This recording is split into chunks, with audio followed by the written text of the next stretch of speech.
أوعجبتم أن جاءكم ذكر من ربكم على رجل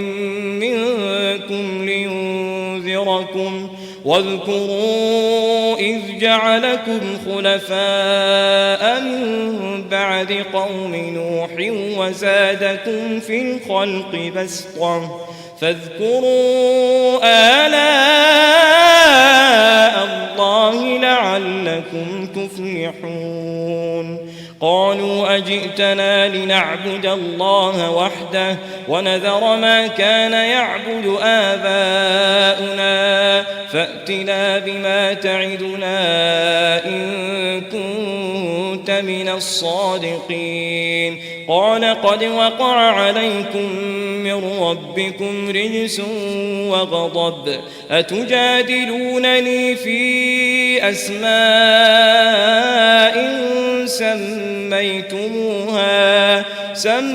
سميتموها أنتم وآباؤكم ما نزل الله بها من سلطان فانتظروا إني معكم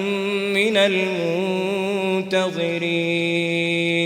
فأنجيناه والذين معه برحمة منا وقطعنا دابر الذين كذبوا بآياتنا وما كانوا مؤمنين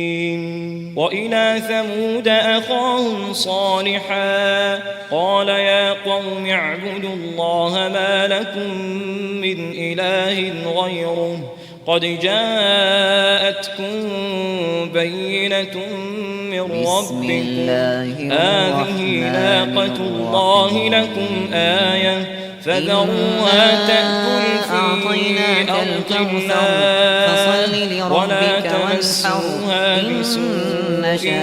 فيأخذكم عذاب أليم واذكروا إذ جعلكم خلفاء من بعد عاد وبوأكم في الأرض تتخذون من